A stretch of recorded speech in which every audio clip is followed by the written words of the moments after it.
සුබ දවසක් අයිබෝවන් මගේ මිත්‍රවරුන් සියලුම දෙනාට.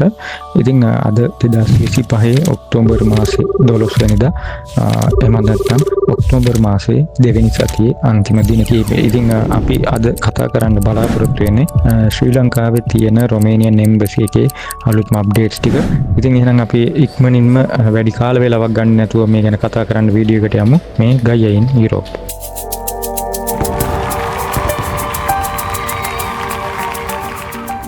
ගිය සතියේ ඉන්ටර්විව් වලට සහභාගී වුණා ප්‍රධාන වශයෙන් SC numbers wise ගත්තොත් SC 190 191 192 සහ SE 193 ඒ අතරම late submissions කීපයකුත් තිබුණා. ඒ වගේම ගිය සතියේ ඉන්ටර්විව් වලට දින ලැබුණා SC 194 195 සඳහා ප්‍රධාන වශයෙන්. ඉතින් මෙයාලගේ submissions date බැලුවොත් 2025 මාර්තු මාසේ 22 වෙනිදා 23 වෙනිදා වගේ වෙනකන් දිනවලට තමයි මේ එම්බසි ඉන්ටර්විව් අපොයින්ට්මන්ට්ස් ලැබුණේ. ඉතින් ඉන්ටර්විව් ඩේට්ස් ඉතාම වේගෙන් එනවා.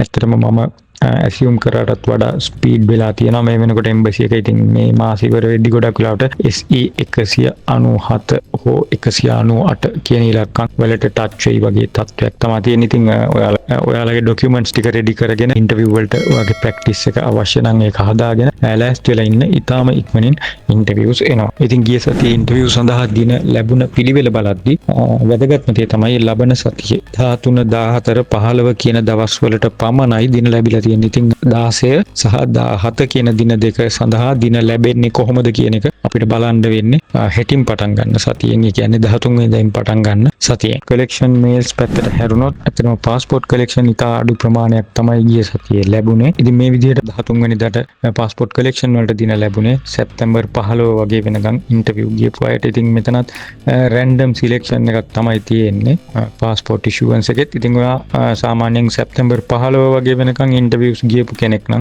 ඔයාගේ પાස්පෝර්ට් එක හෙටින් ආරම්භ වෙන සතියේ 13 වෙනිදා කලෙක්ෂන් අතර තියෙන්න පුළුවන්.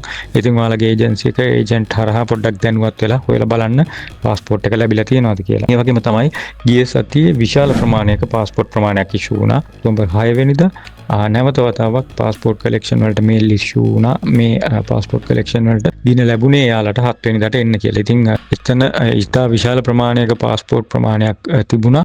ඒ වගේම කියන්න කනගාටුයි ගිය සතියේ සෑහෙන කාලයකට පස්සේ රිෆියුසල්ස් යම් කිසි ප්‍රමාණයක් සැලකිය යුතු මට්ටමක තිබුණා. ඉතින් මේ රිෆියුසල්ස් ගැන බැලුවොත් ඔයාලට මට දෙන්න තියෙන එකම උපදෙස ඔයාලා ඔයාලගේ ඇග්‍රීමන්ට් එක වර්ක් පර්මිට් එක සහ ඔයාලගේ ජොබ් එක ගැන හරියට දැනුවත් වෙලා ඒ ගැන හොඳ අවබෝධයකින් කටයුතු කරන්න. ඇග්‍රීමන්ට් එකෙන් පිට කිසිම දෙයක් කියන්න යන්න එපා. ඒ වගේම වෙන රටවල් වලට යනවාද කියන ප්‍රශ්නේදී කිසිම වෙලාවක රොමේනියාවෙන් පිට වෙනවා කියන එක හෝ ට්‍රැවල් කරනවා කියන එක හෝ අවුරුදු දෙකකට පස්සේ වෙන රටකට යනවා වගේ දේවල් කියන්න එපා. ඉතින් නිකුෂ ඩෑන් මහත්තයා ගැන හෝ ඉලි බොලොජන් මහත්තයා ගැන හෝ ඔයාලා ඉන්ටර්විව් එකේදී කිව්වට වැඩක් වෙන්නේ නැහැ. ඔයාගේ ජොබ් එක හරියට ඔයාලට විස්තර කරගන්න බැරි වුණොත්. ඉතින් ඒක නිසා එවැනි සැකයට තුඩු දෙන දේවල් කරන්න එපා. මෙහෙට එන්න බලාපොරොත්තු වෙන ජොබ් එකකට නම් ඒ ජොබ් එක පිළිබඳව හරි අවබෝධයක් ලබාගෙන එන්න.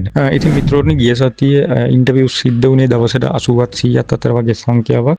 ඉතින් වැදගත්ම දේ තමයි ගිය සතියේ 10 වෙනිදා ඉන්ටර්විව්ස් පැවැත්ුණේ නැහැ එම්බසි එකේ. මේක මෙයාලගේ මොකක් හරි ඉන්ටර්නල් දෙයක් නිසා මම දන්නේ නැහැ මෙයාලගේ සිස්ටම් අප්ග්‍රේඩ් එකක්ද, මෙයාලා යම් කිසි ප්‍රොසෙස් එකක් ස්පීඩ් අප් කරන්න බලාගෙන යම් කිසි දෙයක් කරනවද, එහෙම නැත්නම් ඉන්ටර්නල් ඉෂුව එකක් නිසා එදා වැඩ කරේ නැද්ද කියන එක. නමුත් කෙසේ වෙතත් 10 වෙනිදා ඉන්ටර්විව්ස් පැවැත්ුණේ නැහැ. ඉතින් මෙන්න මේ ස්ක්‍රීන් එකේ දාන ෆෝමැට් එකට තමයි ප්‍රශ්න 5ත් 30ත් අතර වගේ ප්‍රමාණයක් සාමාන්‍යයෙන් පුද්ගලයෙක්ගෙන් අහන්නේ. ඉතින් මේ ෆෝමැට් එකට ඔයාගේ ප්‍රශ්න වලට ඔයා රෙඩි වෙන්න.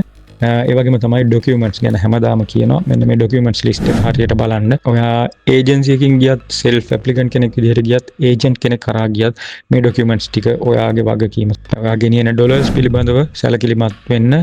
ඒවා ඉරිලා පොඩි වෙලා පෑනිරි ඇඳලා ඩර්ටි මාක්ස් තියෙන ඩොලර්ස් වෙන්න විදිහක් නැහැ. පැහැදිලි ඩොලර්ස් අරන් යන්න. ඉතින් අරන් යන්න ඕන විදිහ ඩොලර්ස් ගැන කියනවා නම් ආය පාරක් ඩොලර් 100 කියන නෝට් එක ඔයාලට අරන් යන්න පුළුවන් 2020 හෝ 21 කින් උඩ.